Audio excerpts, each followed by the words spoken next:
మీరు షాదీఖానా ఆ రోజు నేను కట్టిన షాదీఖానా కూడా పూర్తి చేయకుండా పెండింగ్ పెట్టే పరిస్థితికి వచ్చారు. ఇవన్నీ చూసిన తర్వాత మైనారిటీ సోదరులను ఒకటే కోరుతున్నా, 5 సంవత్సరాలు కేంద్రంలో బిల్లులన్నీ పాస్ చేశారు. ఈ ఎంపీ ఉన్నాడు ఇక్కడ, ఆ ఎంపీనే మొన్న మాట్లాడుతూ ఎన్ఆర్సీ గాని అన్ని ఆయనే మాట్లాడాడు, అన్ని సమర్థించాడు.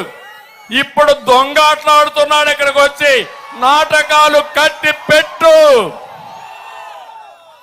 మా మైనారిటీ సోదరులు అర్థం చేసుకోవాలి, తెలుగుదేశం పార్టీ ఇప్పుడు మిత్రపక్షాలుగా జనసేన అందరం కూడా వస్తాం, బీజేపీ కూడా వస్తాం. మీకెవ్వరికి అన్యాయం జరగదు, మీ హక్కులు కాపాడే బాధ్యత మేము తీసుకుంటామని మరొక్కసారి మైనారిటీ సోదరులందరికీ విజ్ఞప్తి చేస్తున్నా. ఈరోజు ఇంకొక పక్కన చూస్తే దుల్హాన్ పథకం కింద 163 కోట్ల రూపాయలు ఖర్చు పెట్టి 33,000 మంది పేద పిల్లలకి ఆడబిడ్డల్ని పెళ్లి చేయించిన పార్టీ తెలుగుదేశం పార్టీ. 6 నెలల నుంచి ఇమాములకి మౌజములకి ఆందోళన ఇవ్వడం లేదు, విదేశ విద్య తీయేశాడు. మొత్తం చూస్తా ఉంటే ఎక్కడికక్కడ మీకు అన్యాయం చేసి ఈరోజు కళ్ళబొల్లి మాటలు మాట్లాడుతూ తెలుగుదేశం పార్టీని విమర్శిస్తున్నారు. వక్ఫ్ బోర్డు ఆస్తులు కూడా అన్యాక్రాంతం అయిపోతున్నాయి. ఇవన్నీ జరగాలంటే మళ్ళీ ఎన్డీఏకి ఇక్కడ తెలుగుదేశం ఉంటే తప్ప సాధ్యం కాదని మైనారిటీ సోదరులందరికీ విజ్ఞప్తి చేస్తున్నా.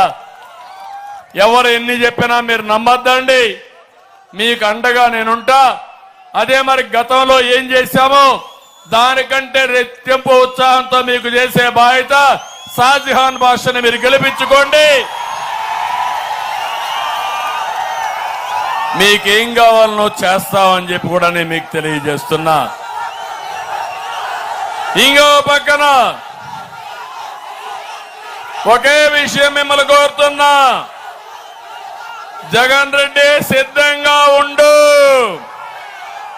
నిన్ను, నీ ప్రభుత్వాన్ని, నీ కుర్చీని కూలదోయడానికి ప్రజలు సిద్ధంగా ఉన్నారు. మే 13 తర్వాత నీ అహంకారం కూలిపోతుంది, నీ పెత్తనం పడిపోతుంది, నీ అక్రమాలకు ముగింపు కలుగుతుంది. తాడేపల్లి ప్యాలెస్ ని ప్రజానీకం బద్దలు కొడతారు. సిద్ధం అంటున్నాడు. దేనికి సిద్ధం? ఓడిపోవడానికి సిద్ధం.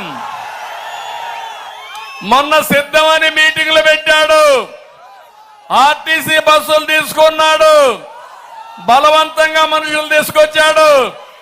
ఇప్పుడు వస్తారా తమ్ముళ్ళు? తేలిపోతుంది. స్వచ్ఛందంగా మీకు మనుషులు రారు. మదనపల్లికి వచ్చి నువ్వు చూడు, నువ్వు ఎంత అన్యాయం చేశావో చెప్తా. జిల్లా విషయం వస్తా.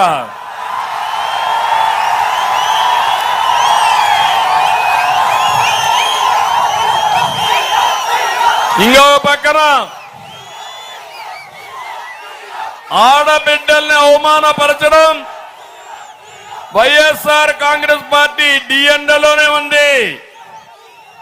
ఒక్క విషయం మీరు చూడండి, రాజకీయాల్లో ఎన్ని విభేదాలున్నా సొంత చెల్లి పుట్టుకనే తప్పుడు ప్రచారం చేసేవాళ్ళని ఏమనాల తమ్ముళ్ళు? మిమ్మల్ని అడుగుతున్నా. బాధ అనిపించదా మనకు?